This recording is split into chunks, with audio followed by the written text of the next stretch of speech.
ya kupeleka Kenya mbele, njia ya kuhakikisha ya kwamba transformation ya Kenya inakimbia kwa kasi ni kuunganisha Wakenya wote bila ya kujali dini ama kabila ama mirengo ama sehemu mtu ametoka.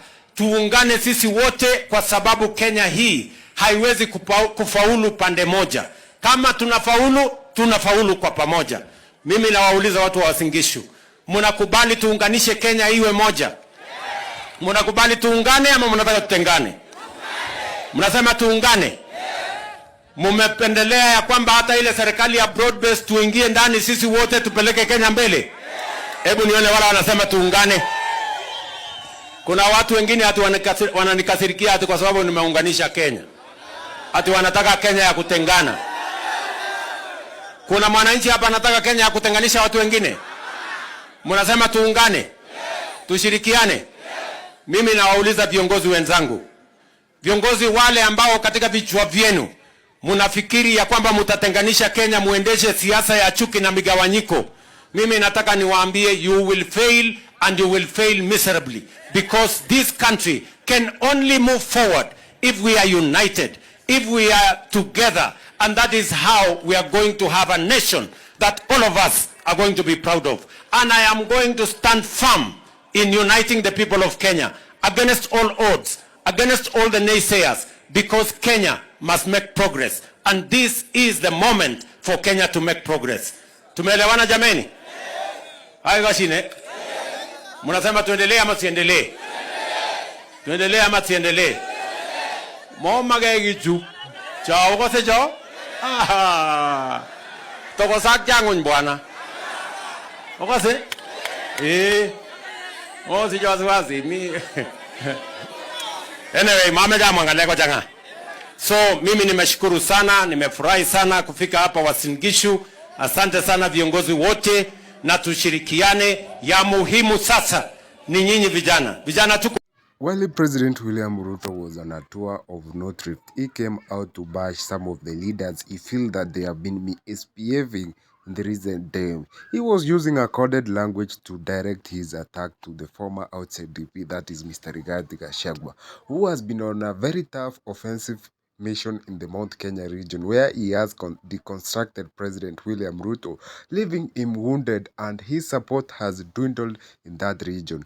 President William Ruto seeks to solidify his presidential campaign and alliances upon 2027, but as of the moment, people are feeling like President William Ruto has fed up Kenyans. One of them is Sifuna. If you want to know the position of a party on matters to do with coalition buildings and what is going to happen, there's only one voice you listen to, because the constitution of the party, which I know from front to end, places that responsibility in the party leader.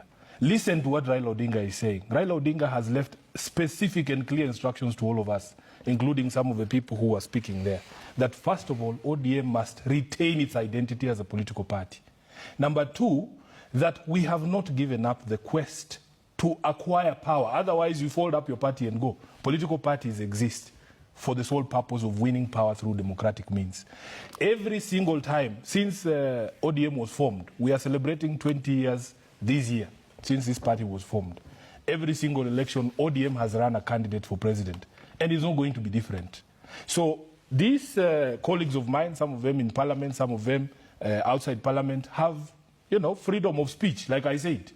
Let everybody air their views, and sometimes they want to placate the president. I remember in one of those meetings, I think it was Taita Taveta, Junet himself said, it is his mouth, it is his politics. It's fine. It's good he said that. The position of the party on coalitions is given by the party leader, and he will bring whatever proposals for 2022. I remember, Manzo, when we were having those discussions on forming NASA, those discussions were happening between the party leaders. You understand?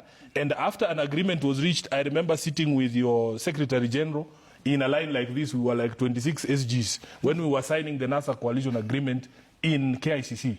I have not signed any agreement, and I can speak authoritatively. There is no agreement between ODM and UDA about 2027. And I'm telling you, Trevor, I've said on this show, and I will repeat it.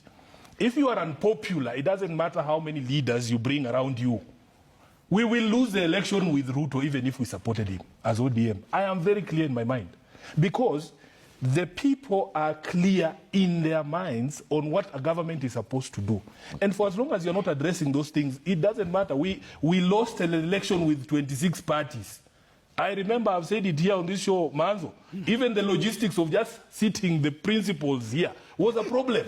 We had, in one county, you have 3 principals. One county, like Meru, you remember we had Kraitu Murungi, we had Munya, the whole of them are principals. But we still came up short. That tells you that if you don't deliver on your promises, if institutions such as the Catholic Church are calling you out for a culture of lies, you have unkept promises, you are kidnapping young people, I am telling you it doesn't matter who supports you. Okay. You will still lose the election. All right. So for me, these leaders that are speaking, let them exercise their freedom of speech. Because at the end of the day, ODM is a democratic party. Okay. People are allowed to express themselves. So you're not taking Ojenda's invite when he says you joined him again? No. Ogenda knows. Ogenda knows my position on this issue. First of all, as a member of parliament, I have said, when you are elected into parliament, you are a member of government as a member of an arm of government. And we are the people who cede our own power to the executive. Okay. When Ojenga goes to prostrate himself before the head of state at the State House, so that he can get Mamboleo Muhoroni Road done, and yet he knows the people of Muhoroni pay taxes. You don't need to do that. Okay. You don't need to be friends. All right. Manzo